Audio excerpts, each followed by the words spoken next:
क्या करके शंकर भगवान की कथा सुने। हाँ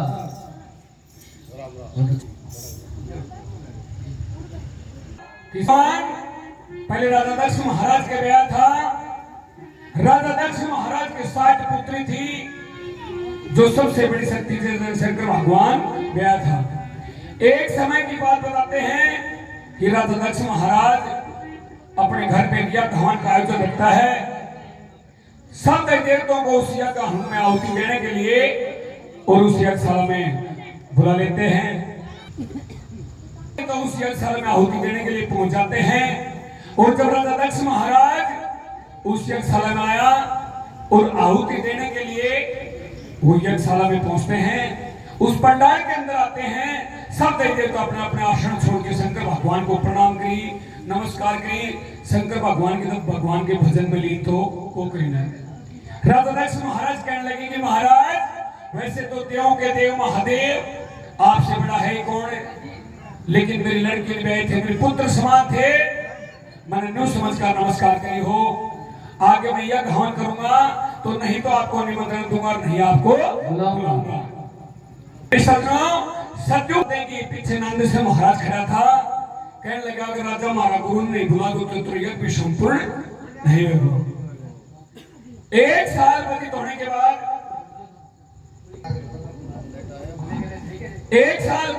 बाद और राजा दक्ष महाराज दूसरे यज्ञ हवन का आयोजन कर देता है। 3 लोक में सब देवताओं को निमंत्रण दे देता है। कैलाशपुरी में शक्ति शंकर भगवान को निमंत्रण नहीं दे देता। सब देवता अपने अपने गानों में बैठ के जाने लगे। तब कैलाशपुरी पाए तो वहां पुष्प बरसाए, फूलों की बारिश की। शक्ति कहने लगी महाराज ये पुष्प किस खुशी में बरसाए। बोलो शक्ति ये संसार की बातें नहीं पूछा करते, महाराज मेरे को बताओ। बोले शक्ति यो बेत्रो बाप यज्ञ करो सही दई दे तो यज्ञ में जा रहे हैं। तुम्हें महाराज अपन को बुलाए तो आप अपने घर बैठा सा।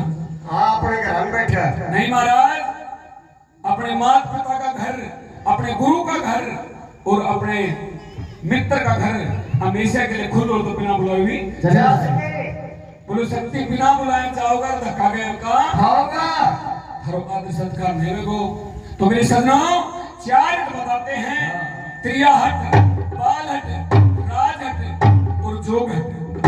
वो अपने त्रियाहट का जाती वो नहीं महाराज मैं तो जाऊंगा। बोलो जा। वो कैलाशपुरी से शक्ति चलती है और अपने पिता के घर पे जाती है। अपनी लड़की को देख के राजा दक्ष महाराज पीठ घुमा लेता है।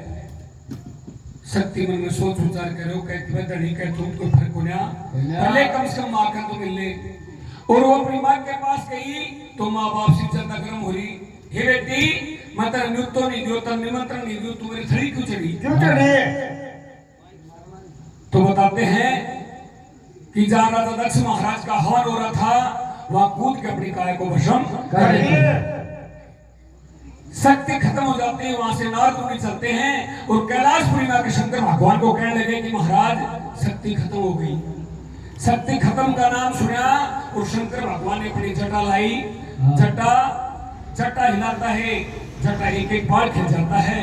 उस जटा में से तो लटा उखाड़ता एक चट्टान पे पछाड़ता है।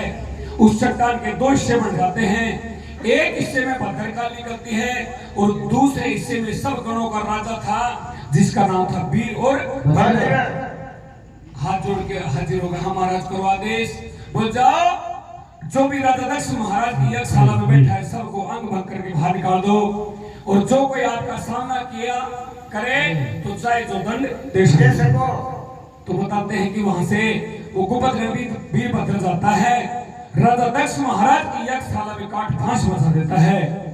और राजा दक्ष महाराज जब वीरभद्र का सामना किया तो बताते हैं कि शीश उखाड़ के हवन कुंड के अंदर डाल दिया।